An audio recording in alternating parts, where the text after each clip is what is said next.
GT road সিটির মোড় থেকে 5 থেকে 6 মিনিটের ওয়াকিং ডিস্টেন্সে আজকে আপনাদের একটি প্রাইম লোকেশনের 2 বিএইচকে ফ্ল্যাট দেখাবো। এটি কলকাতা মিউনিসিপাল কর্পোরেশনের আন্ডারে পড়ছে। এই আপনারা বড় ডাইনিং এরিয়া সাথে ওপেন কিচেন দেখতে পাবেন। ভিডিওর এন্ডে ফ্ল্যাটের এক্স্যাক্ট লোকেশন বলে দেওয়া আছে, ভিডিওটি শেষ পর্যন্ত দেখবেন। এটি হলো রোড ফেসিং ফার্স্ট বেডরুম। এই ফ্ল্যাটটি সেকেন্ড ফ্লোরে আছে এবং টোটাল এরিয়া হচ্ছে 600 স্কোয়ার ফিট। এই ফ্ল্যাটে আপনারা ভালো স্ট্যান্ডার্ড সাইজের রুম দেখতে পাবেন। এরকম সুন্দর পরিবেশে all papers complete ready to move flat পাচ্ছেন মাত্র 34 লাখ টাকায়। থেকে আপনারা দারুণ যাতায়াতের সুবিধা পাচ্ছেন। এর থেকে 1 মিনিটের ওয়াকিং ডিস্টেন্সে আপনারা সিটির মোড় বিটি রোড এবং ডানলপ যাওয়ার অটো, টোটো, বাস পেয়ে যাচ্ছেন। বহনগর বাজারও এখান থেকে 1 থেকে 2 মিনিটের ওয়াকিং ডিস্টেন্সে।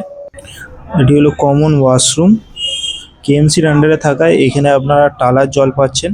ফ্ল্যাটের সাউথ, ওয়েস্ট, নর্থ আপনারা 3 দিকই খোলা পাচ্ছেন। এর ডান হাতেই হচ্ছে সেকেন্ড বেডরুম প্লাস ব্যালকনি আপনারা সাউথ ওপেন পাচ্ছেন। এখানে একটি জলের কলও করা আছে।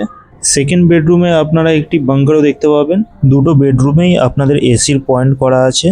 সাইট ভিজিট করতে চাইলে উপরে দেওয়া নাম্বারে আমাদের সাথে যোগাযোগ করুন। বিল্ডিং এর ব্যাক সাইডে আপনারা 2 চাকা পার্কিং এর সুবিধা পাচ্ছেন। কাশীনাথ দত্ত রোড, নরেন্দ্রনাথ স্কুলের পাশে। সামনে আপনারা দেখতে পাচ্ছেন নিতাই সুইটস, তার ঠিক অপোজিটেই মেড প্লাস এর গলির ভেতর থেকে ঢুকলেই আপনারা বাজাজ স্পেয়ারস এর স্টোর দেখতে পাবেন। তার ঠিক অপোজিটেই হচ্ছে এই বিল্ডিংটি পুরুষোত্তম ভিলা। ধন্যবাদ।